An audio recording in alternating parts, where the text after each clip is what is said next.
Dhe kam fjalën për pronësinë e një apartamenti. Pronësia e apartamentit tashmë po bëhet gjithnjë me kushtueshme kjo pronësi. Po kështu, shumica e atyre që analizojnë tregun thonë që apartamentet po bëhen më të kushtueshme. Po sigurisht që ka zgjidhje, dhe zgjidhja është kredia. Unë ndoqja këto ditë disa të dhëna interesante që vinin qoftë nga Banka e Shqipërisë, po qoftë nga autoritetet e tjera që merren me tregun e pronave, dhe pa që kishte disa ndryshime interesante. Për shembull, ishte mjaft interesante të shikojnë që në 15 vitet e fundit të analizuara, dilte që kredia me probleme ishte nivelin 4%, pra niveli më i ulët të këtyre 15 viteve. Po ashtu kishte një rritje të peshës kredis, pas që të paktën dekadën e fundit, nga 25% kishte shkuar në 55%, pra do të thotë që shqiptarët kërkojnë kredi për të blerë shtëpi, për të blerë këtë pronë. Në çdo 100 shqiptar, 55 prej tyre sigurisht që ishin në këtë nivel, pra në blerjen e pronës me kredi nga bankat.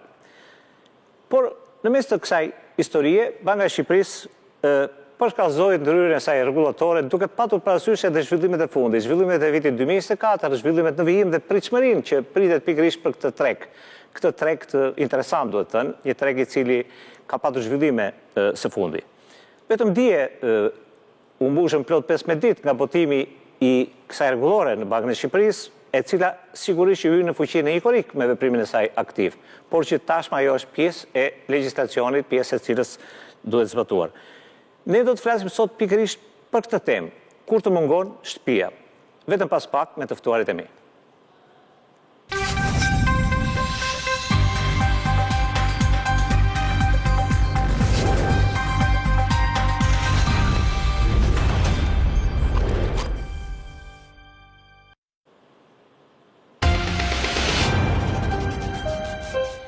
Kam kënaqësinë që të kem në studio, për herë të parë të ftuar, Klodion Shehun, që është drejtori i Departamentit Stabilitetit Financiar në Bankën e Shqipërisë. Drejtor, faleminderit që jeni në studion e Sheshit Dollarit.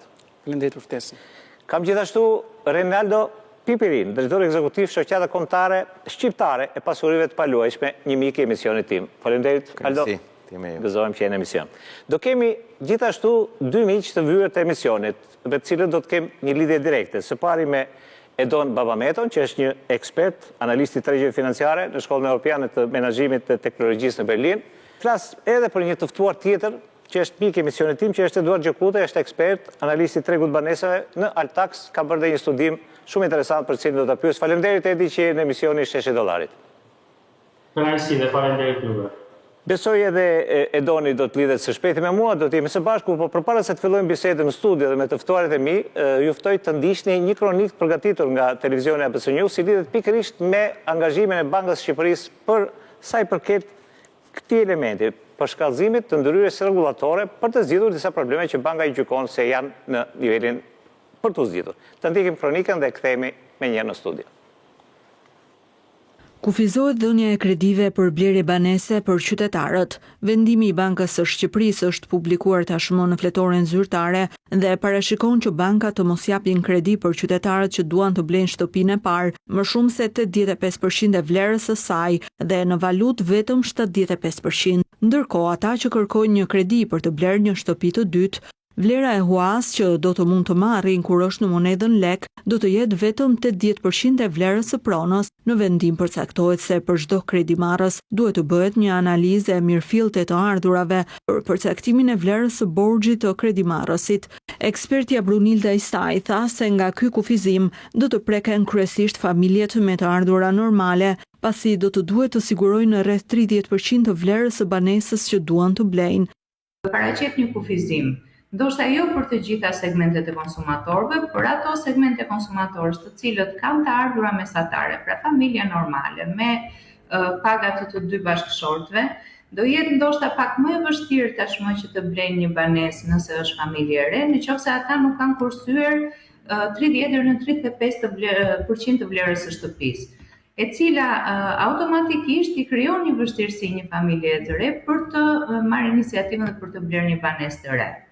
Gjithashtu edhe ato segmente të cilat ende nuk i kanë tërësisht të formalizuara të ardhurat e tyre, patjetër që kushtëzohen, sepse ajo norma e këstit kundrejt ardhurave totale, qoftë individuale apo të familjes, kushtëzohet nga të gjitha dhënat e ardhurat e deklaruara. Kështu që edhe ky është një segment që sigurisht që preket. Afati maksimal për shlyerjen e kredisë do të jetë deri në 30 vjet ose do të caktohet një tjetër datë nga banka duke marrë në konsiderat moshën e kredimarrësit me qëllim që të mos ketë kredi për të shlyer në moshën e pensionit. Për huan e marrë në lek, kosti i kredisë nuk duhet të jetë më shumë se 40% e vlerës së të ardhurave që ka qytetari. Ky vendim i Bankës së Shqipërisë do të rishqyrtohet jo më vonë se 2 vite nga data e hyrjes së tij në fuqi. Sipas Bankës së Shqipërisë, zbatimi i këtyre kufive do të mundësojë uljen e rrezikut të dështimit të kredimarrësve dhe paksimin e humbjeve bankare të lidhura me këto kredi, si pasojë e zhvillimeve të pafavorshme, kryesisht me çmimet e pronave të paluajtshme. Drejtor Klodi, po ju drejtojmë ju sepse në momentin që ka një vendimmarrje të Bankës së Shqipërisë sipas gjitha informacioneve që kam, ju sigurisht që analizoni në tërësi tregun, pra merrni për bazë gjithë informacionin që ka tregu dhe kam fjalën për tregun e banesave. Çfarë është shtyu Bankën e Shqipërisë? Çfarë dukurish vuri re në këtë treg në kreditimin e banesave, duke qenë se mua në fakt më ka bërë mirë ky informacioni që mora që kredia ishte vetëm 4% kredia e keqe. Pra më duket sikur e ecën në rrugën e duhur kjo kredi për banesa, po çfarë e drejtori i Bankës së Shqipërisë të ndërmerte një rregullore të tillë? Po, faleminderit edhe një herë për ftesën, përshëndetje të gjithë të ftuarve. Siç e thatë ju, ne jemi aktualisht në një cikël pozitiv të rritjes ekonomike dhe të ciklit financiar. Kemi rritje shumë të mirë ekonomike, kemi rritje të ardhurave, kemi norma interesi konkurruese në treg, kemi dhe njëkohësisht rritje të kreditimit që është dyshifrore në nivelin 15 deri në 17% për kredin për pasuritë paluajtshme rezidenciale. Gjatë gjithë këtyre viteve, ne kemi pasur rritje të çmimit të pasurive të paluajtshme rezidenciale, po themi banesave, shkurtimisht, dhe sipas vërejtimit që kryen Banka e Shqipërisë në këtë drejtim, rritja ka qenë më e shpejtë në këto 2 vitet e fundit, veçanërisht në vitin 2024. Mund të ndodhë që në këto situata të favorshme ekonomike, zakonisht rreziqet fillojnë dhe akumulohen. Pra, shqetësimi jon ose fokusi jon nuk ka qenë për të trajtuar një shqetësim akut, afatshkurtër, por më tepër për të nga këndvështrimi i kujdesit për të trajtuar rreziqet që mund të akumulohen në këtë proces. Dhe rreziku kryesor, sipas vlerësimit ton, është që çmimi i pasurive të paluajtshme mund të fillojë të shkëputet nga ai që quhet çmimi bazë, i përcaktuar nga faktorët bazë ekonomikut. Dhe për këtë arsye, kjo ka qenë, po themi, një ndodhi e cila ka ndodhur, ndoshta jo akoma këtu ke ne, por ka ndodhur në vende të tjera, kur, po themi, tregu është përfshirë nga një lloj euforie, në të cilin, po themi, vlerat më të larta të kredisë favorizojnë rritje të çmimeve në pasuritë paluajtshme, pasuria e paluajtshme shërben si kolateral për kredi të re, pra për kredi gjithnjë në vlera më të larta, dhe hym në një cikël vetë përmbushës që shkakton pastaj këtë shkëputjen e çmimit nga çmimi bazë, dhe njëkohësisht rrit mundësinë e korrigjimit të çmimit, por në rast se ky korrigjim do të ndodhë në të ardhmen, atëherë në atë moment, nëse nuk kemi marrë masa paraprakisht, mund të ndodhemi përpara situatave ku familjet, kredimarrësit kenë rritur nivelet e tyre të borxhit dhe goditja që mund të vijë mund të shkaktojë probleme të aftësisë së tyre paguese, të cilat më tej mund të transferohen në probleme të cilësisë së kredisë bankare, në stres për bankat veçanta ose për sistemin në tërësi. Dhe për këtë arsye, u gjykua që të merren këto masa që u përmendën në insert. Dua të sqaroj një moment që u tha, po themi, një opinion në insert që ne nuk besojmë që këto masa... Ishte sekretare e përgjithshme e filiste si eksperte, por sekretare e përgjithshme e mikrofinancës, se shoqatës mikrofinancës shqiptare. Po, do të thënë thjesht për ta sqaruar që këto masa ne besojmë që këto masa nuk do të ndikojnë shtresën e mesme dhe shtresën me të ardhurat mesatare të popullsisë. Nga vlerësimet që kemi bërë ne, nga të dhënat që kemi mbledhur nga bankat që tani këto standardet që ne për cilat ne kemi vendosur disa kufi, i kanë në nivele mesatare shumë të mira. Po themi këtë raportin e vlerës kredisë dhe vlerës kolateralit e kanë në nivelin 70%, ndërsa raportin tjetër të shërbimit të borxhit ndaj të ardhurave e kanë në nivelin 30%. Pra, po themi që niveli mesatar dhe pjesa më e madhe e portofolit të bankave gjendet nën nivelet kufi që ne kemi vendosur. Pra, logjikisht i bie që edhe të ardhurat, edhe familjet me të ardhura mesatare ose të ardhura të ulta gjenden nën këtë nivel. Pra ato që tani janë të detyruara që kur shkojnë në bankë për të marrë një kredi, banka do ju kërkojë patjetër 20-25% pagesë përfshirje ose down payment dhe pjesën tjetër do t'ja mbështesi me kredi. Kështu që vlerësimi ynë është që nuk do të preket kjo përkundazi, ne vlerësojmë që nëse kjo do të po themi ndikoj në një afat të gjatë që çmimet të vinë drejt një lëvizje graduale në treg, kjo është në të mirë të gjitha palëve që përfshihen. Të mirë, drejtor, do rikthehemi prapë, po i lutem regjis të më lidh përpara se ta fjalën Aldos të më lidh me Eduard Gjokutaj.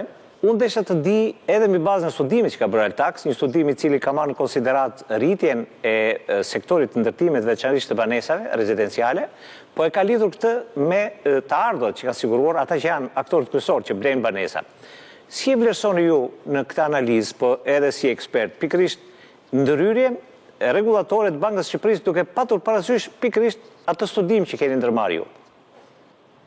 Po, duhet të që ndërhyrje Bankës së Shqipërisë është një ndërhyrje mbrojtëse dhe jo pezulluese ose të themi penalizuese, pasi ka qëllim pikërisht të mbrojë konsumatorët duke bërë një analizë të saj në gjykimin tim, raportin e rritjes së çmimeve me rritjen e të ardhurave mesatare të qytetarëve. Dhe natyrisht në kjo analizë ajo ka vendosur të lloj kufiri pragë në përqindjen e caktuar që ka të bëjë me mbulimin e asaj që quhet të themi borxh te vlera, raporti borxh mbi vlerë, edhe raporti i asaj çfarë është hua mbi vlerë. Dhe natyrisht të dyja këto së bashku ka rezultuar të tilla që të kenë pikërisht të përcaktojnë pagesën mujore të kredisë, e cila do të kalojë të përqindje, apo dhe shumën e kredisë totale në raport me pronën. Pra, të ndryshe, rritje të çmimeve të ndërtimeve, e cila vjen për arsye të shpjeguara disa herë, por do të drati përmendja edhe një herë që çmimet e apartamenteve realisht janë ato që detyrojnë pikërisht të masë, të cilat nuk reflektojnë vetëm kostot e tregut, por reflektojnë edhe shtesa spekulative, të cilat vijnë nga investitorët dhe nga ndërtuesit, të cilët duan të arrijnë përfitime të shpejta dhe natyrisht rrisin normat e fitimit. Duhet një përkujdesje më e madhe në respekt të gjithë asaj çfarë ndodh. Edi, të bëj një pyetje që lidhet me shifrën që përmenda. Kredia me probleme e vërtetuar dhe nga Banka e Shqipërisë është më ulta në 15 vitet e fundit. Pra është vetëm 4%, nuk ka qenë asnjëherë kaq. A është koha që duhet ndërmarrë ky veprim regulator tani, duke qenë se kemi një tregus pozitiv për sa i përket këtyshmërisë së kredit? Por natyrisht po ky tregus pozitiv i borxhit të keq nuk reflekton atë çfarë ka rritje të kërkesave të kredive për ndërtim dhe natyrisht kjo kredi konsumatore e individëve, jo kredi konsumatore, po kredi e individëve, po rritet vetëm në një segment për kredi për ndërtimin. Dhe kjo i vën në një risk dhe Banka Qendrore është treguar e vëmendshme në këtë rast duke e parandaluar të risk, pasi janë të njëjtat shenja që mund të nxisin atë çfarë mund të ndodhur në raste të vendeve të ndryshme me krizat financiare. Pra, rritja e kredit vetëm për një segment ekonomisht natyrisht që ka ndikuar në këtë mes dhe mundet të ekspozonte të rriskë të borxhit e keq në të njëjtë ardhmë të afërt. Pasi është ai raporti që unë përmenda, sa janë rritur çmimet e ndërtimit mesatarisht, sidomos në zonat e frekuentuara, dhe sa janë rritur të ardhurat mesatare, të cilat janë më shumë këto para, pra janë rritur më shumë çmimet e pronave në raport me vlerën e të ardhurave mesatare të qytetarëve, të cilët në këtë rast Banka Qendrore me këtë vendim i mbron duke i parandaluar duke thënë që stop të rrezikonin nëse filloni më tej pjesën e kreditit për moshtrimet të tjera në një peng të pronës kolaterale të tjera. Mbetemi në këtë argument, Edi, do lidhemi pas pak, po e pyes drejtorin ekzekutiv të Shoqatës Kombëtare Shqiptare të Pasurive të Palujshme, sepse ju jeni pjesë e tregut, pra jeni aktor që edhe shprehni her pas here për politikat që ndjek Banka e Shqipërisë, po qoftë edhe qeveria shqiptare. Ju kam parë që kohët e fundit shoqata është shumë aktive për sa i përket pikërisht edhe kësaj ndryrje, po e quajmë tani, të Bankës së Shqipërisë, ndryrje rregullatore. Si e sheh shoqata juaj, si e shihni ju personalisht këtë veprim nëpërmjet këtij rregulli të ri që siç e thash, vërtet ne sot ka hyrë dje në fuqi datën 5, pra dhe me një korrik e ka veprimin e vet. Si e sheh shoqata? Fatikisht ka dy çështje që ne kemi vërejtur si shoqat. E para nuk do të diskutojmë në thelb a është e drejta apo nuk është e drejta, a i takon Bankës Shqipërisë marrë këto vendime apo jo. Domethënë nuk e vëm autoriteti Bankës Shqipërisë është një gjë që ne nuk do deshëm ta diskutonim, ashtu si nuk diskutojmë autoritetin institucioneve të tjera në Shqipëri. Personalisht mendoj që mënyra e komunikimit, ndoshta qoftë nga ndodhur kjo nga mënyra e komunikimit nga Banka e Shqipërisë apo nga media, mendoj që nuk ka qenë më e mira e mundshme. Nëse reflektojemi publikimin në website-in e Bankës Shqipërisë, argumenton që ne po marrim këtë vendim për shkak se duam të kemi parasysh rrisje që vijnë nga norma e punësimit, nga norma e papunësisë, nga kredit e këqija dhe gjitha. Praktikisht mendoj që norma e papunësisë sot du të jetë diku tek 8.8%, brenda mandatit 4 synimi shkoi 4, në 6% më falni, mesatare BE-s, norma e kredive të këqija të lidhura me kredin për banesa ka qenë 2 është në 1.6%. Pra të dyja këto tregues janë në përmirësime sipër. Në të njëjtën kohë, përveç një argumentimi që nuk ngjit, mendoj që ka dhe një element tjetër që duhet të kemi parasysh. Zoti drejtori e komunikoi shumë qartë që ky realiteti ky është sot. Pra do të ishte më e përshtatshme të themi po dalim, ky është realiteti në Shqipëri, pra nuk po kufizojmë gjë, se realisht me këto realitete jemi duke punuar sot, thjesht duam që këtë realitet ta mbajmë të shëndetshëm. Dhe e thënë kjo, mendoj që mendoj që replikohet mesazhi më shëndetshëm në shoqëri dhe mitigohen të gjitha rrisqet e efekteve psikologjike ose efektet e atij komponenti që makroekonomistët e dinë është expectation, pra pritshmëria në treg. Këto 2-3 element mendoj që kanë ceduar dhe nuk e kanë ndihmuar situatën. Pastaj nëse duam të kalojmë në një vendimarrje shumë të shëndetshme, e bashkangjitur dhe me inputin e zotit Gjokutaj, mendoj që situata sot në Shqipëri, kur flasim për banesa, nuk është vetëm e një krah, vetëm e kreditdhënies. Ke politikën fiskale që lë tmerrësi shumë për të dëshiruar, ke dhe shumë komponentë tjerë. Kështu që më leo ta mbaroj. Kështu që nëse duam të kemi një vendimarrje të mirë, sidomos për shtresën e mesme në Shqipëri, mendoj që duhet të jemi 5 aktorë dhe kemi thënë këtë gjë publikisht në çdo dalje mediatike, Banka e Shqipërisë, Ministri i Financash, NAREA si shoqata e bankave, shoqata e ndërtuesve. Hajde të ulemi të 5 dhe të analizojmë të gjithë dinamikat, të vendosim të gjithë të dhënat që ne kemi në dispozicion dhe të rrajmë mendime se si të bëjmë më të mirën për këtë vend. Aldo, do i them prapë, po do të më lejosh që të shkoj pak më lart tani. Të shkoj në Berlin, ku kam një mik të vjetër të emisionit, që është Edon Babameto, ekspert bankar, por gjithashtu dhe analisti i tregjeve europiane në Shkollën Europiane me Menaxhim e Teknologjisë Berlin. Besoj më dëgjon mirë tani Edon? Po, të dëgjoj shumë mirë, Bardhi. Përshëndetje dhe të ftuar. Jemi duke folur... Këtë herë nga larg. Faleminderit, je larg vërtet, po jenë emision drejt për drejt. Jemi duke folur edhe me drejtorin e Departamentit Stabilitetit të Bankës Shqipërisë, po edhe me aktorë të tjerë, si zoti Gjokutaj dhe zoti Pipiria. Unë e di që ju e ndiqni me shumë vëmendje çdo lloj zhvillimi që ndodh në Shqipëri dhe sidomos zhvillimi që lidhet me tregun bankar apo me tregun qoftë të pasurive të paluajshme në rast konkret. Keni një opinion tuaj se si duhet përkthyer apo si duhet lexuar kjo ndryrje rregullatore e Bankës Shqipërisë në tregun e kredive, veçanërisht për banesat? Po, faleminderit Bardhi. Të them të drejtën, unë e përgëzoj vendimin e Bankës së Shqipërisë. Arsyeja është shumë e thjeshtë sepse gjatë këtyre 2 viteve e pranojmë që tregu i pasurive të patundshme ka pasur një sukses të madh, një rritje të madhe. Dhe pavarësisht se ne shohim që kreditet e këqija janë shumë të ulta, kapitalizimi i bankave është shumë i mirë.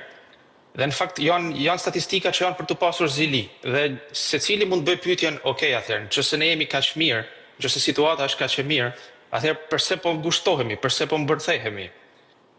Në fakt në ekonomi kështu duhet bërë. Kur je gjithmonë në maj, kur je gjithmonë në eufori, atëherë është kur ti merr masat dhe rezervohesh për të ardhmen.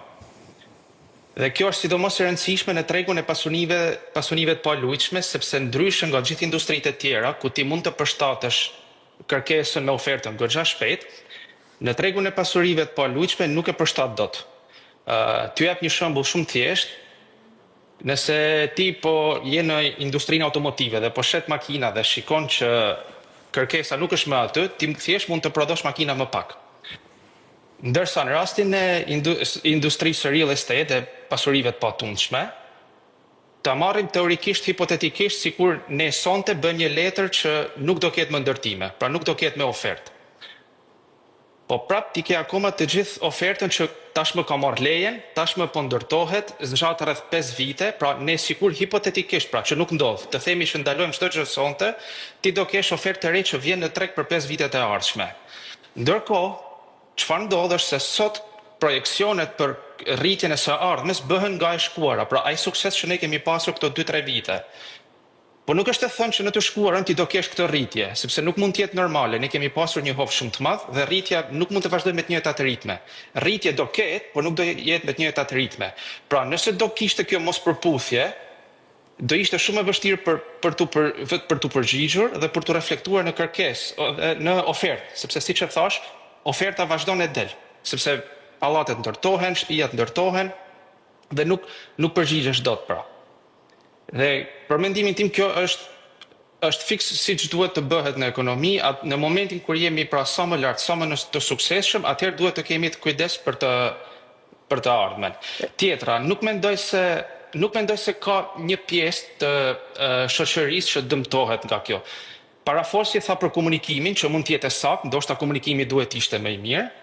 Por ajo shtresë që ne themi mund të dëmtohet, është ajo shtresë që ndoshta ka kursyer deri tani dhe tani për momentin nuk i dalin kursimet sepse është rritur tavani. E vetmi pengesë, e vetmi dëmtim le të themi është që ndoshta duhet të pres pak. Ama afat pra ky është dëmtimi afat shkurt. Ama afat gjatë merr benefitin që stabilizon pak rritjen e çmimeve. Pra çmimet nuk do rriteshin aq shpejt sa po mos ishte ky vendim, po do rriten shumë më ngadalë. Në të njëjtën kohë ka dhe një përfitim indirekt që ne po shohim edhe interesat duke rënë. Pra nëse ti pret pak që ndoshta është pak pengesë sepse ndoshta ke menduar ta blesh shtëpinë shumë shpejt, ama nëse ti pret pak mund përfitosh nga një rritje shtëpisë jo aq e shpejtë sa që ishte dhe nga një rënje e interesave. Pra duke pas një barë më të vogël. Edon, nuk e di nëse ke kohë të rish bashkë me mua dhe edhe pak po të bëjë një pyetje përpara se të largohesh, dhe pyetja ka të bëjë pikërisht me nivelin e çmimeve që kemi në tregun shqiptar të banesave, sepse gjykoj që edhe niveli i çmimeve ndikon pikërisht në këtë element që ka zgjedhur dhe analizuar Banka e Shqipërisë. Si gjykon këtë dinamikë të çmimeve të banesave, veçanërisht rezidencialeve, me që e ndjek? Atëherë, besoj tani që është e lartë. Por mund t'ju them edhe çfarë ndodh sepse këto janë cikle që i kanë kaluar shtetet tjera shumë para nesh, janë cikle që ne në ekonomi njohim, i studiojmë shpesh. Tregu i pasurive të patundshme zakonisht kalon në 4 faza. Faza e parë është faza e rritjes. Kjo është normale, rritet kërkesa, rritet blerja. Faza e dytë është ajo që themi që merr më shumë fokus pra pasuria patundshme, njerëzit fillojnë të interesohen më shumë, kemi lëvizje demografike dhe rritet kërkesa gjithnjë më shumë. Faza e tretë tani, që në Shqipëri është në fakt edhe më e theksuar dhe për mendimin tim ky është kujdesi që duhet ketë shteti në të ardhmen dhe vendi, dhe po e them pse. Faza e tretë është që një bum i madh në pasurinë e patundshme rrit GDP-n, rrit kërkesën, rrit mirëqenien. Kjo në vetvete rrit më shumë kërkesën për pasuritë patundshme. Pra nëse me kupton, bëhet një rreth vicioz, rritet aktiviteti ekonomik, rritet mirëqenia, rritet kërkesa për shtëpia, vazhdon ndërtimi, rritet përsëri mirëqenia. Dhe shikom një rritje shumë të madhe. Dhe pastaj ndodh kjo ajo që ju thash më përpara, që ndërtuesit shohin rritje shumë të lartë dhe e projektojnë këtë rritje 5 vite apo 10 vite në të ardhmen. Tani siç tregon historia, këto rritjet galopante rreth 4-5 vite nuk janë kur më aty mas 4-5 vitesh të tjera. Pra ke përjetuar 4-5 vite shumë të larta dhe pastaj nuk janë më aty. E do të të bëjë një pyetje tjetër? Të të bëjë pyetje që lidhet me argumentin që dhat ju. A rrezikojmë një flusk? Ju e dini që po flitet gjatë në përbot për një flusk në fushën e ndërtimit, pasurive të paluajtshme. Shqipëria a është në këtë fazë? Gjithmonë rrezikon, bardhisht sepse këtu duhet ketë kujdes edhe vendi, them. Po shifsha statistikat që rreth 33%, pra 1/3 e ekonomisë është lidhur me industrinë e ndërtimit dhe turizmin. Pra kemi një mbipërqendrim të suksesit, do thoja, sepse kemi pasur sukses, po mbipërqendrimi i suksesit sjell edhe mbipërqendrim të riskut. Besoj se duhet të diversifikohet disi industria. Kjo është ajo këshilla që do kisha për Bankën e Shqipërisë dhe për vendin. Duhet të diversifikohet pak suksesi. T'ju jap një shembull, jo më larg se dje, kishim këtu drejtuesit e grupeve parlamentare të Bundestagut, me gjithë CEO-t e bankave gjermane dhe bankave qendrore. Dhe kryefjala ishte si të diversifikojmë suksesin. Pra duke qenë që Gjermania vetë tashmë është goxha e diversifikuar, ekonomia e tretë në botë. Pse? pikërisht sepse mund të ketë gjithmonë shok ekonomik, shok geopolitik, shok që ne tani nuk i llogarisim, por ne nuk e dim çfarë mund të ndodhë. Dhe mund të jetë risku i një fuske. Gjithmonë mund të vinë nga brenda, por mund të vinë edhe nga një shok i jashtëm. Siç e thash, mos harrojmë, kemi akoma një luftë në Europë, ne nuk e dim çfarë ndodh me zinxhiret e furnizimit, kemi luftën e tarifave, mund kemi një shok ekonomik tjetër, patëm një pandemi para 4-5 vitesh, pra faktorët variablat nuk dihen kurrë. Dhe një përqendrim kaq i lartë për mendimin tim në Shqipëri në dy faktor, në dy industri, që janë thjesht vetëm turizmi dhe ndërtimi, po janë sukses, por në të njëjtën kohë janë risk. Është njësoj si të kesh një dyqan bardhi, ta thënë popullorëshe, si të kesh një dyqan të kesh 50 produkte dhe të bësh fitime vetëm nga 2. Po, ti jej sukses shumë, po në natë nuk duhet flesh rahat, sepse ndoshta ato 2 produkte nuk do të shiten më njësoj. Nëse isha i qartë, nuk e di. Don Babameto, e di që më kushtove shumë kohë, sepse e di që ke ngarkesë të madhe dhe ke aktivitet edhe në Berlin. Të falenderoj që ishe drejt për drejt tek $6, do të lidhemi përsëri së bashku. Falenderit shumë. Isha me Don Babameton, që është ekspert dhe analisti tregje financiare, është në Shkollën Europiane të Menaxhimit dhe të Teknologjisë në Berlin. Të kthejmë në studio me drejtorin e Departamentit Stabilitetit. Kludi, tha disa argumenta dhe e doni që lidhen me porosin, që duhet ketë realisht edhe Banka e Shqipërisë. Mua më intereson më shumë të dim pse ju thoni që ne duhet kemi këtë ndryrë rregullatore pra të Bankës së Shqipërisë, nuk e kemi bërë vetëm për sa i përket popullit atyre që blenë shtëpi, po edhe për bizneset. Pse i keni futur që dy që duoni të tregoni kujdes edhe për konsumatorët të cilët akumulojnë një kredi, po edhe për bizneset të cilat realizojnë një ndërtim, një banesë? Po, përpara se të përgjigjem pyetjes direkt, thjesht jap një sqarim në lidhje me komunikimin. Domethënë Banka e Shqipërisë po e monitoron, po themi nga afër zhvillimet në tregun e pasurive të paluajtshme rezidenciale prej disa vitesh. Ne kemi ndërtuar një indeks prej vitit 2013 dhe nga ana tjetër kemi filluar të mbledhim të dhëna të posaçme nga bankat prej disa vitesh, por në tetor të vitit 2023 miratuam një rregullore të posaçme, e cila është tërësisht në linjë me standardet e Bashkimit Evropian në këtë drejtim, sipas të cilës ne i kërkojmë bankave ekspozimet në mënyrë të detajuar, pra ekspozimet e tyre në pasuritë paluajtshme rezidenciale dhe për të parë edhe në pasuritë paluajtshme tregtare. Kështu që mbi bazën e këtyre të dhënave që ne kemi mbledhur nga bankat, mbi bazën e standardeve, niveleve që bankat na raportuan në këto të dhëna, ne nxjerrim disa konkluzione, bëm disa analiza dhe unë përmenda pak përpara që në mesatare ky niveli i këtyre treguesve për cilët ne kemi vendosur kufi është tamam fiks si standard, siç e sugjeron standardi ndërkombëtar. Megjithatë ky është një tregues mesatar, ai ka një shpërndarje të caktuar. Dhe ne nga të dhënat kemi kuptuar që ka bankat të cilat për shembull raportin që japin kredi me raportin e vlerës uasme e vlerës kolateralit mbi 85%. Disa prej tyre për shembull në ndonjë rast edhe 100%. Po kështu edhe për raportin e shërbimit borxhit ndaj të ardhurave, ky raport shkon në ndonjë rast edhe mbi 50%, mbi 60% në ndonjë rast. Pra, ka qenë pikërisht ky segment të cilin ne synojmë të adresojmë me masat që kemi marrë. Është, po themi, ky segmenti i shtresës së popullsisë me të ardhurat larta, të cilat banka bën analizën e vetë riskut, sigurisht, dhe jep kredi në vlera të larta. Këta, po themi, blejnë, secili ka të drejtën e vetë të blejë, po themi, shtëpinë që dëshiron, por në përgjithësi këto blejnë shtëpinë me vlera të larta, ose, po themi, të tërheqin mesatarën e tregut për lartë. Ju synoni të mos akumulojnë kredi të cilat nuk shlyhen dot. Pra, ne duam që, ose synojmë këtë segment të kredimarrësve, të cilët aktualisht duken sikur janë me të ardhurat larta, marrin kredi shumë, hynë në borxh në nivelet larta, e tërheqin edhe mesatarën e tregut, po themi, për lart, dhe ndërkohë, nesër pas nesër, siç u tha edhe nga të ftuarit këtu, vendi mund përballet, flasim për kreditë të cilat janë 20, 25 vjet edhe 30 vjet. Dhe askush nuk e di se çfarë mund ndodhi në këtë periudhë. Kështu që ekonomia mund të përballet me një goditje që mund vi nga brenda ose nga jashtë, mund të kemi një korrigjim, ky korrigjim mund shoqërohet ose mund të kemi papunësi, mund të kemi ulje të ardhurave, pra ulje të ardhurave ndërkohë që nivelet e borxhit janë rritur, kjo shndrohet, siç e tham pak më përpara, në paftësi paguese dhe pastaj mund të ketë pasoja që transmetohen edhe në sektorin tonë.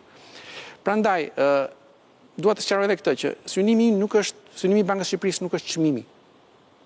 Pra, ne e kemi të qartë që vetëm me këto masa, ose le të themi çmimi në tregun e pasurive të paluajtshme rezidenciale, përcaktohet nga shumë faktorë, të cilët gjenden përtej, po themi, fuqive tona, qoftë ligjore dhe qoftë operacionale për ta ndikuar. Por ama ekspozimin e sektorit bankar në këtë treg, ne kemi detyrim që ta monitorojmë edhe që të kujdesemi paraprakisht përpara se sa situata të vi e përkeqësuar. Në rast se do të jemi vonë, në rast se do të kemi një goditje dhe pastaj të kujtohemi për të marrë masat. Të mbetemi këtu, të japim kohën e nevojshme e regjisë për reklamat dhe kthehemi përsëri me argumentat që përmendi drejtor Sheu.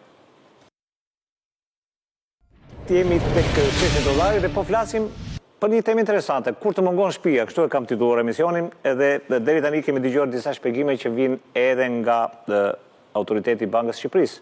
Kam në studio Kloden Sheun, që është edhe drejtori i Departamentit të Stabilitetit Financiar. Ja u las fjalën për gjysmë për shkak të reklamave, drejtor. Ju mund të vazhdoni pikërisht aty ku e lat. Po, desha thosha që në rast se si rezultati këtyre masave, ne, po themi, mund të ndikojmë disi në vendosjen në një stabiliteti në lëvizjen e çmimit të pasurive të paluajtshme rezidenciale, mendoj që kjo është pozitive për gjithë aktorët e tregut, duke përfshirë patjetër kredimarrësit, por edhe ndërtuesit, edhe zyrat e pasurive të paluajtshme, sepse stabiliteti sjell më shumë transaksione se sa lëvizjet e shpejta, të cilat kanë element spekulativ brenda, dhe pastaj, po themi, ai që do të nxjerrë një shtëpi për shitje, nëse pret që çmimet do të rriten, e mban, sepse mendon që do të rriten. Pra, numri i transaksioneve paksohet normalisht në rast se ka lëvizje të shpejta. Dhe kjo dëmton edhe nëse ka pasurive të paluajtshme së pari. Në përgjithësi kjo nuk është në favor, mendoj unë, të gjithë aktorëve. Kështu që nëse si rezultati këtyre masave ndikohet, edhe ky është pozitive, gjykoj. Për pjesën e komunikimit se e lash pak për gjysmë përpara, desha them këtë që në raportet e stabilitetit financiar, Banka e Shqipërisë ka, po themi, të paktën 3 vjet që i kushton një vëmendje të posaçme ekspozimit sektorit bankar në tregun e pasurive të paluajtshme rezidenciale. Dhe është e shprehur që bankat duhet të bëjnë kujdes me standardet e kredisë e kështu me radhë. Ndërkohë që në 2, po themi, 6 muajt e fundit dhe vetë bankat e kanë identifikuar ekspozimet e tyre në tregun e pasurive të paluajtshme, nuk po them rezidenciale apo tregtare, si një, po themi, element që duhet monitoruar me kujdes. Pra, komunikimi në këtë drejtim ka qenë, po them, unë mendoj i mjaftueshëm, i mirë. Rregulloria që përmenda e miratuar në tetor të vitit 2023 është konsultuar gjithësisht me sektorin bankar. Sigurisht kemi nxjerrë një njoftim me cilin kemi shoqëruar masat në faqen e internetit, i cili për edhe vetë për hapësirën dhe për gjitha, domethënë ka një përmbajtje caktuar, një përmas caktuar, por është folur për këtë problem nga ana e Bankës së Shqipërisë prej vitesh. Aldo, mund të mos jetë dakord me këtë që thotë Klodi? Jo, unë e kam ndjekur rregullorin e re, jam shumë interesuar nëse mund të disclose, nëse mund të zbulojmë statistikat.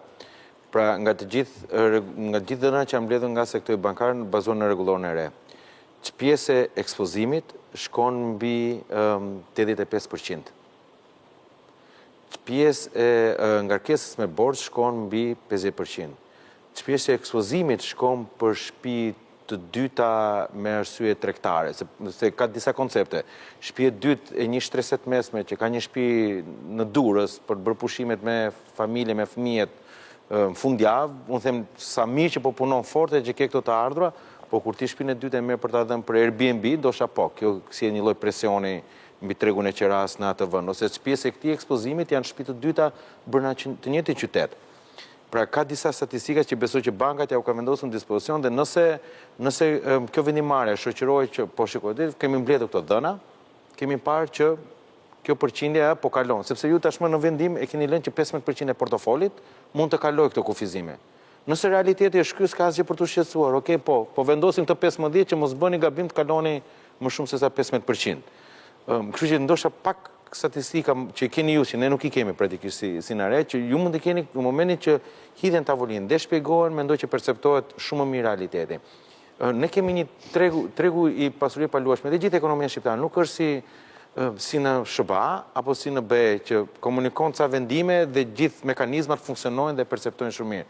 Në momentin që komunikohet ky vendim, shisi do të di çfarë kam dëgjuar Bankën e Shqipërisë që nuk do financojmë më. E keni fjalën për efektin psikologjik që. Për efektin psikologjik, prandaj vë shumë theksit.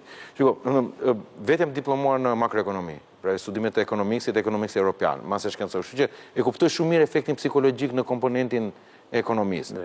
Nëse kjo diskloze tamam dhe komunikohet mirë, vendoj që e gjithë shoqëria, praktikisht shqiptarët do ta kenë qartë që nuk kanë ndonjë ndryshim, gjithë shoqëria do të kuptojë që bankat do vazhdojnë të financojnë brenda rregullave sepse këto janë statistikat, 70%, 30%.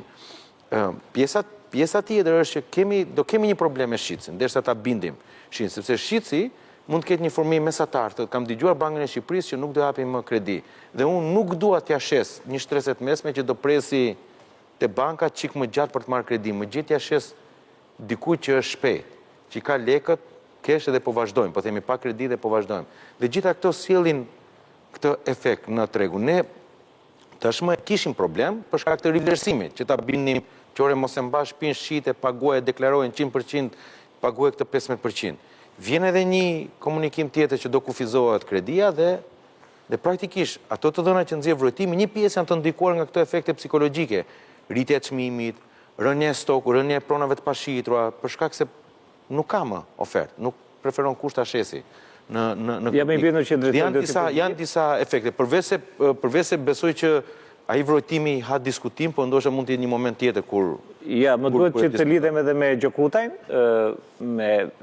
në pozicion e ekspertit tani, nuk e di nëse kam në rinj Gjokutajn, pastaj drejtori do t'jap me siguri një përgjigje. Edi, të lutem, unë do të bëj disa pyetje specifike.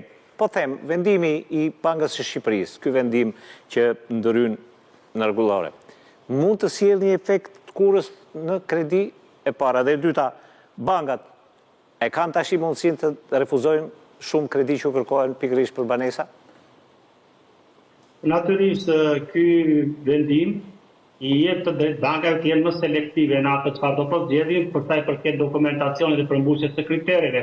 Për sa i përket asaj pjesës se sa do të kufizojnë kreditun, do thosha që e përmenda pak më herët, ky është një mjet mbrojtës për qytetarët, po ashtu edhe për bankat e nivelit të dytë, por jo penalizues pasi në momentin që plotësojnë këto lloj kriteresh, natyrisht që kredia mund të jetë e përfitueshme në ato nivele që tashmë ka vendosur si kufi Banka e Shqipërisë. Por pjesa e kredive me probleme tashmë në atë vendim që ka marrë Banka e Shqipërisë, e cila synon pikërisht cilësinë e kredivënies. Pra, nuk do të akumulojnë kredi, ka dhënë sinjali, nuk do të akumulojnë kredi me rrezik të lartë. Pra, ky është risku që synon Banka e Shqipërisë. Natyrisht bankat tashmë do të jenë më fleksibile me ata individ apo me ato ente të themi njësi biznesit të cilat plotësojnë ato kritere që kanë. Por të mos harrojmë që unë do thosha Banka e Shqipërisë do të jetë më elastike në reflektimin e normave të interesit, pasi jo më larg se sot Banka Qendrore Evropiane e ka ulur normën e saj bazë të interesit nga 2.25 në 2%, dhe këto Banka e Shqipërisë do t'i reflektojë pavarësisht se ndjek një kujdes të taktuar në tregun bankar. Pra me qëllim që e gjitha këto të reflektojnë në atë çfarë një vendim të shoqërojë një vendim tjetër. Edi, do thosha që e gjitha këto është diçka që doja të thosha të thoshja diçka bardhi. Doja të thosha që ndërhyrja e bankës tashmë duhet të japë një shtypje reformimit apo një reforme të tregut ndërtimit i cili ka nevojë për shumë elementë, jo vetëm fiskal, por në tërësi edhe rregullator. Pra, një vendim i caktuar do të shërbejë si nxitje për të dhënë efekte zinxhir në modifikimin dhe në azhurrimin e shumë elementeve që nuk po ndjekin këtë lloj ritmike. Më lejo të bëj avokatin e djallit me një pyetje, po e quaj veten tani ndërtues ose përfaqësues i ndërtuesve. Çmimet në treg i vendos kërkesë oferta, nuk është një çështje që vjen thjesht nga një argument që sjellim ne. Si e gjykon? Po, natyrisht, po kërkesë oferta i vendos në kushtet e një tregu ideal apo një tregu që funksionon në mënyrë të pa ngatmuar nga elemente të jashtëm, të cilët ndodhen dhe ndikojnë në këtë treg. Dhe në këtë rast, oferta vjen në forma të ndryshme, nuk vjen vetëm nga tregu formal, vjen edhe nga tregu informal. Mënyra se si regjistrohen kontratat e shitjes lë për të dëshiruar dhe ka problematika të shumta, ata që i hasin këto, dhe pjesa tjetër është ajo çfarë ndodh në tregun e ndërtimit, ende nuk ka një analizë të pastërtisë fiskale, edhe pse është detyrë ligjore, administratës tatimore dhe institucionet të tjera që lidhen me inteligjencën financiare, me qëllim që të na japin një raport të qartë dhe të qetësojnë qytetarët se sa ndikojnë këto element, faktor që janë sa të brendshëm, por janë edhe faktor të jashtëm në gjithë të pjesën e tregut. Dhe të lëmë një pastaj atë se çfarë mund të jetë kërkesë nga ato çfarë përbëjnë emigrantët, qytetarët të ndryshëm, apo dhe të huaj që vinë në formën e investimeve të huaja. Pra të gjitha këto duhet të futen në një kornizë të re dhe pse jo të ketë një strategji kombëtare për banesat, me qëllim që të ndahet si do të eci ajo çfarë quhet banesa të nivelit elitare, pra ato banesa në çështje të larta, dhe si do të zgjidhet problemi i banesave ekonomike për qytetet e reja, për të rinj dhe për qytetarët me të ardhurë të urta, të cilët prapë se nuk kanë të ardhura, kërkojnë të kenë një banesë, pasi ky është një mentalitet i ngulitur në Shqipëri, ndryshe nga Europa, e cila nuk synon domosdoshmërisht të ketë një pronë, në Shqipëri kjo funksionon në këtë lloj mënyre. Edi, ndërsa ju flisni nga studio juaj, shikoj këtu Renaldon që tund kokën. Po on disa gjëra, mos të kundërshton disa tjera. Po disa gjëra bie dakord që duhet të ketë një strategji kombëtare. Prandaj unë jam kundër ose nuk jam shumë pro vendimarrjeve të shkëputura. Pra një vendim i Bankës Shqipërisë duhet të jetë koordinuar me një vendim të Ministrisë Financave për këtë gjë. Pra nëse kemi merak që çmimi i pasurisë paluajtshme po rritet shpejt, ka disa faktorë pse po rritet shpejt. Mund të jenë faktor jashtë sistemit të cilën ndikojnë negativisht, por mund të jenë faktor edhe të mosqartësisë të politikës fiskale që ndodhi vitin e kaluar. U bllokua tregu deri në tetor, nëntor sa u mor vesh do bëhet apo do bëhet për rivlerësimin. Po patjetër. Gjithë njerëzit e mbajtën pronën dhe në fund e shfryn gjithë presionin në 2-3 muajt e fundit. Dhe pastaj del vrotimi i Bankës Shqipërisë që ka pasur probleme, është rritur shumë shpejt edhe gjithë komponentet e tjerë. Pra është shumë dinamik. Nga ana tjetër, një pjesë e pronave sot janë të ngurcuara, s'ka kush dëshirë paguaj 15%. Kështu që do të vazhdoj, do të ketë vështirësi. Po themi dhe pjesa e rritjes së çmimeve. Kështu që prandaj unë bie dakord dhe them duhet të ulemi të pesë bashkë që ta adresojmë. Sepse jam i bindur që edhe me vendimarrjen e Bankës Shqipërisë, ritmi i rritjes së çmimeve nuk ka për të ndikuar masivisht. Domethënë, do të kalojë ato 2-3 muaj që në efekti psikologjik dhe pjesa tjetër do vazhdoj përsëri. Pse? Sepse ajo pjesë e cila merr 100% e cila mund të ketë kaluar 40%, 50% nuk besoj që është mazhorancë, është 10, 12, 15% e gjithë ekspozimit. Dhe 10-12% e gjithë ekspozimit, duke pasur parasysh që gjithë ekspozimi bankar ndikon 50% të tregut pasuri paluajtshme, 6% praktikisht, 6-7% e gjithë tregut ndikohet nga këto kufizime. Çka nuk është, domethënë se dhe nuk besoj që jep efektet. Kështu që prandaj jam dakord që duhet të ulemi më shumë veta për ta adresuar. Po besoj Banka e Shqipërisë, drejtor, e ka këtë background, e ka marrë këtë informacion edhe nga aktorët e interesit, qoftë nga pasuritë e paluajtshme, qoftë edhe nga Ministeriet e Linjës. Po, domethënë në mënyrë të posaçme, si pjesë e vrojtimit që përmendi dhe zoti Pipiria, aty bëhen disa pyetje të natyrës cilësore, pra si e prisni, çfarë probleme shikoni,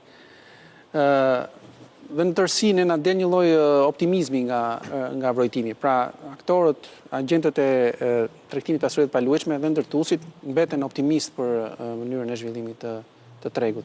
Megjithatë, për të ardhur pak tek pyetja që bëhet pak përpara në lidhje me efektin që mund të ketë kjo në kreditim.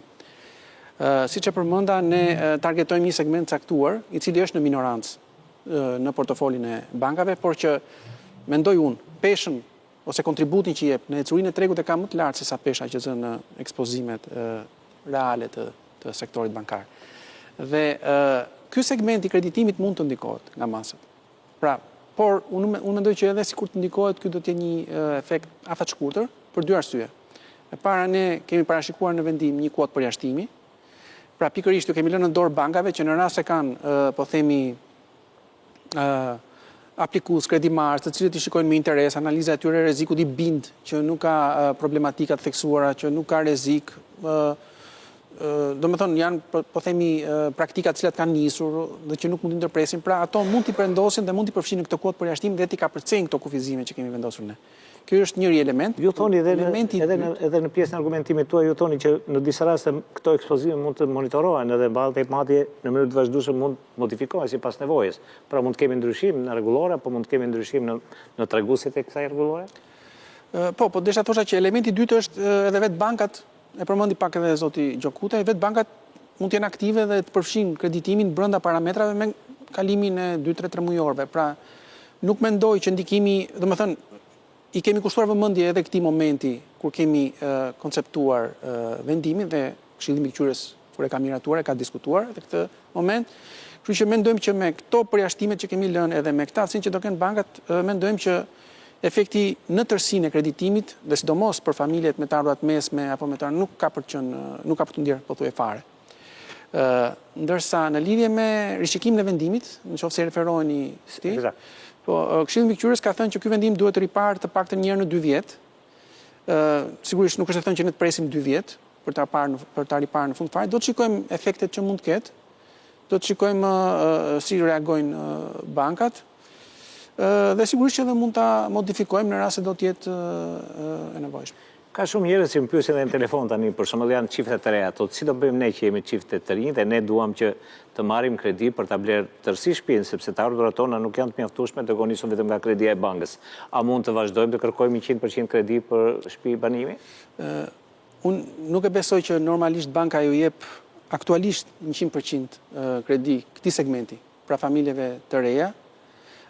Nuk e besoj këtë. Unë mendoj që 100% banka ja u jep, ose drejt 100% që po themi, shkon tek ato familje që kanë të ardhurat konsoliduara, të ardhurat më të larta, janë të maturuar, kanë një lloj historie. Pra, unë nuk mendoj që këto familje preken nga ky vendim. Përkundrazi, unë mendoj që nëse do të kemi një lloj stabiliteti në çmime, nëse do të kemi një lloj përfshirje të kredive brenda këtyre treguesve, këto familje do të përfitojnë. Lidhur me argumentet që sjell edhe zoti Gjokutaj që kanë të bëjnë me sistemin fiskal, Banka e Shqipërisë edhe si këshilltar i qeverisë, çfarë mund të bëjë në këtë rast? Me thënë të drejtën, kjo është një sferë e cila del përtej po themi fushës sonë të kompetencës, paktën fushësime të kompetencës, dhe sigurisht që nëse do të ketë ndonjë propozim të tillë, besoj që banka do të konsultohet bashkë me aktorët e tjerë, edhe do t'japi edhe qëndrimin e vet. E kuptoj. Vetëm të ndihmoj Bardhi me përgjigjen për çiftin e ri, i cili do të ketë nevojë të blejë shtëpi. Kemë edhe 2-3 minuta, kështu që ke kohë të pyesim edhe Gjokutaj. Nëse dhe pastaj do më lejoni të them 2 sekonda edhe tek vrojtimi. I bie që duhet blej një shtëpi shumë të vjetër, që të ketë çmimin që të mund ta përballoj me 85% dhe sipas vendimit të Bankës së Shqipërisë të marrë një kredi deri në 3 milion lekë të reja për eficiencën e energjisë. Sepse ky 3 milionë mund të dalë jashtë kufizimit dhe jashtë përjashtimit. Kështu që kjo është mundësia, me gjithë politikë fiskale që ne kemi në Shqipëri bashkangjitur dhe me kufizimet, po themi psikologjike tani, çiftet e reja në Shqipëri vetëm atë mundësi do të kenë. Ndryshe nga që ndodh në Bashkimin Evropian, kur në disa momente paktën shtete si Franca, Hollanda, po Franca do sjell si shembull, për shtëpinë e parë shkojnë në financim deri në 90%. Dhe ndoshta vendimi dikur të duhet ketë edhe sqarime të mëtejshme, sepse ha pak diskutim çfarë quhet shtëpi e parë, çfarë quhet shtëpi e dytë, banesë parësore, blerje e parë apo blerje e dytë, pra tek vendimi mendoj që ka nevojë për pak sqarime në këtë gjë. Ndërkohë që të kthehemi tek vrojtimi. Kam në dorë vrojtimin e 6 muajit 2 të 2024 për tregun e pasurisë paluajshme, që normalisht ekzekutohet nga Instati. Thot kampioni ka të bëjë me 230 shoqëri ndërtimi dhe agjendës tregtim pasurie paluajshme, ndërkohë që sot në Shqipëri janë në dijenin tim me 450 zyra të pasurisë paluajshme, 2715 nipte në tregtimin e pasurisë paluajshme, 850 nipte në kompani ndërtimi. Pra i bëjmë vetë llogaritë se si është bërë kampioni. Janë përgjigjur 173 subjekte, që të cilat përbën 75% të kampionit. Dhe sipas vrojtimit del që në periudhën 6 mujore janë tregtuar 863 prona. Mesatarisht një subjekt i pyetur nga Instati tregton 5 pasuri të paluajshme, 5 banesa, 5 prona në 6 muaj, që i bie në vit 10 prona. Që këtu për mua ha shumë diskutim. Që është i besueshëm ky lloj në këtë komponent për çmimet, leje pastaj që tregon që është ndëshkritur me 44-45% nga vitin. Këtu ka nevojë për një metodologji tjetër që vjen nga Instati. Jo, nuk është faj Bankës së Shqipërisë, po them që si vrojtim për mua, un kam personalisht jam në media 3 vite me radhë. Kam 3 vite që them që duhet ribër. Nuk qëndron një kompani ndërtimi për të tregtuar 10 prona. Nuk qëndron një zyrë real estate hapur me 4-5 punësuar për të tregtuar vetëm 10 prona. Nuk bën se të besos që i ka pyetur Instati zyrat e real estate, po nuk besoj në këtë gjë, se duke qenë vetë. Kjo që the tani në fundal do përbërë një argument për bërë një emision, se është me mjaft interes për të parë se cilë është metodologjia në momentin që nxjerrim disa dëna. Besoj që duhet ripar. T'jap fjallën dhe Gjokutajt se duhet të kemi në linjë. Edo, besoj më dëgjon? Po të dëgjoj dhe do doja të bëja 2 komente të fundit. Po shumë shkurt, sepse jam në fund. Po, në fakt, ajo që ka me interes të publikun do thosha ata që preken më shumë, janë të rinj pa histori kredi që përmend de facto kolateral, të cilët janë më të goditurit, po dhe familjet që jetojnë me të ardhura informale apo me të ardhura jo dokumentuara apo jo të qëndrueshme, janë po ashtu të analizuar, njësoj që dhe emigrantët të cilët duhet konsideruar vlerës potencial, por nuk kanë të ardhura të deklaruara zyrtarisht. Ato zgjidhje që mund të merren të huazojnë nga qeveria, e cila duhet luajë rol në këtë rast për të shpërthyer pikërisht për këto grupe, është skema të një garancie sovrane, do të thosha në nivelin që bëjnë garanci sovrane për të rinj që bëjnë banesën e parë. Kjo do ishte një shpërthyer e madhe dhe do jepte një qasje shumë më elastike këtyre vlerëve potencial. Një qasje tjetër do ishte programe kredie me interes të subvencionuar për ato familje që kanë fëmijë, pra që kanë një tjetër lloj dhe këto janë politika sociale në të shumti.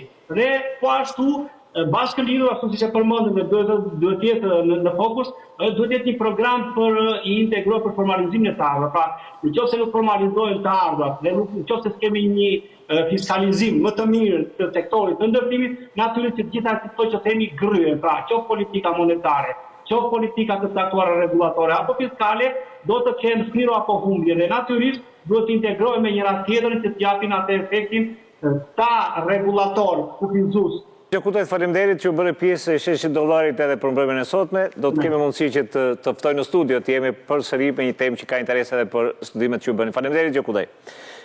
Besoj jemi në fund, ka shumë gjëra drejtor për të folur, mbase do kemi rast që të flasim më pas. Ne pothuajse kemi ezauruar minutazhin që kemi për këtë emision. Falenderoj Klodion Sheun, që është drejtori i Departamentit Stabilitet Financiar të Bankës së Shqipërisë. Faleminderit drejtor për pjesëmarrjen. Renaldo Pipirian, që është drejtor ekzekutiv në Shoqatën Kombëtare Shqiptare të Pasurive të Paluajshme, një mik i përhershëm tani. Faleminderit. Po gjithashtu dhe 2 miqtë e mi, siç e thash, Edo Babameton nga Berlini dhe Eduard Gjakuta nga studio e tij Altax. Do të shihemi përsëri së bashku të premten e ardhshme me një tjetër temë. Nga unë Bardhi Sejdarsi, natën e mirë dhe mirupafshim.